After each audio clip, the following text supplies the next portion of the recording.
ঈদ মুবারক, ঈদ মুবারক।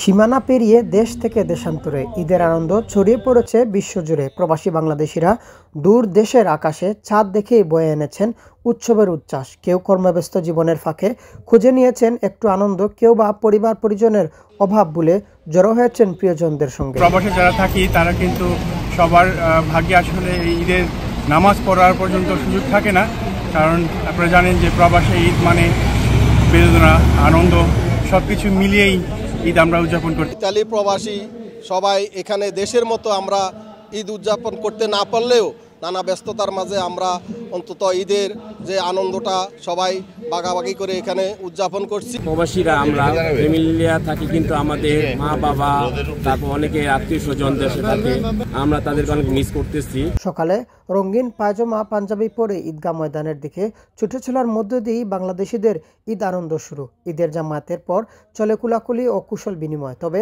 উৎসবের হাসির ফাঁকে লুকিয়ে থাকে দীর্ঘশ্বাস, দেশের মাটির গন্ধ, মায়ের রান্না, বাবার ডাক আর শৈশবের ঈদ ফিরে পাওয়ার আকুলতা। ত্যাগের মহিমায় উদ্ভাসিত হোক মুসলিম উম্মার জীবন বিধান। সকল মুসল্লিদেরকে পবিত্র ঈদুল আজহার নিরন্তর শুভেচ্ছা, ঈদ মোবারক। আজহা মানে নিজের পশুর থেকে কুরবানি দেওয়া। আসেন আমরা সবাই নিজের পশুর থেকে কুরবানি দিয়ে একসাথে এক কাতারে দাঁড়িয়ে আমরা সবাই একসাথে চলি, ঈদের আনন্দ উপভোগ করি। যদি আমরা ইটালিতে আমরা ঈদ উদযাপন করতেছি, আসলে দেশের মানুষকে রেখে, দেশের জনগণ রেখে এখানে এই উদযাপন যদি পরিপূর্ণতা নাও আসে, তারপরও আমরা এখানে ঈদ করতেছি। সবাই সম্মিলিতভাবে ঈদের নামাজ আদায় করেছি। ঠিক একইভাবে আমরা সমস্ত বাংলাদেশিরা একইভাবে ঐক্যবদ্ধ থেকে সুখী, সমৃদ্ধ এবং সুন্দর বাংলাদেশ গড়তে চাই। ইতালি প্রবাসী সবাই এখানে দেশের মতো আমরা ঈদ উদযাপন করতে না পারলেও নানা ব্যস্ততার মাঝে আমরা অন্তত ঈদের যে আনন্দটা সবাই ভাগাভাগি করে এখানে উদযাপন করছি। ইতালিতে শুক্রবার মধ্যপ্রাচ্যের সঙ্গে মিল রেখেই যথাযোগ্য মর্যাদায় উদযাপন করা হয় পবিত্র ঈদুল আজহা। এদিন রাজধানী রোমে ভিক্টোরিয়া পার্কে জাতীয় ঈদ উদযাপন পরিষদের উদ্যোগে আয়োজিত ঈদগাহে প্রবাসীদের সাথে নামাজ আদায় করেন বাংলাদেশ দূতাবাসের প্রথম সচিব আলামিন। এ সময় সম্প্রীতির বার্তা সবার মাঝে ছড়িয়ে দিতে আহ্বান করেন তিনি।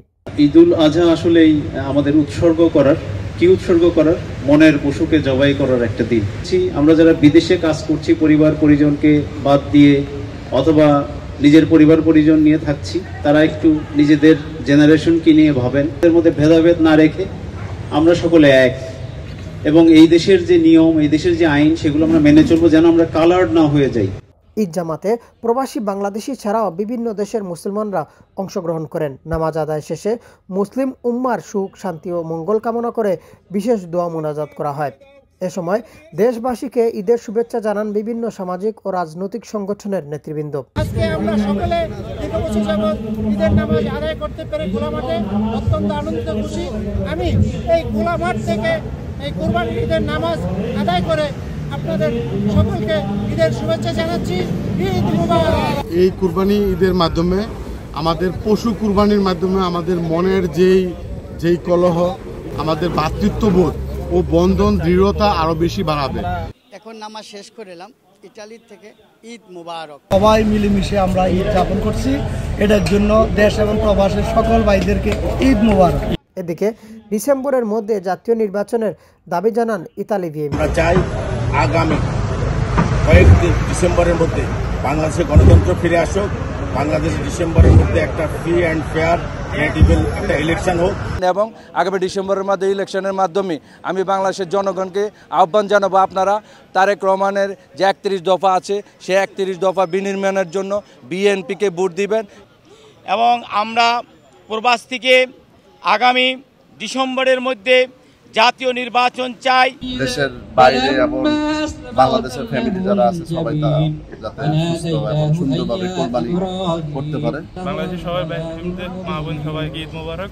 এবং প্রবাসের সমস্ত ভাই বোন রোম ছাড়াও পার্শ্ববর্তী এলাকা অস্ট্রিয়া ও ইতালির বিভিন্ন শহরের প্রায় 3 শতাধিক স্থানে মসজিদে ও খোলা মাঠে প্রবাসী বাংলাদেশি ও অন্যান্য মুসলিম কমিউনিটির উদ্যোগে ঈদের নামাজ আদায় করা হয়। প্রতিটি স্থানে একাধিক ঈদের জামাত অনুষ্ঠিত হয়।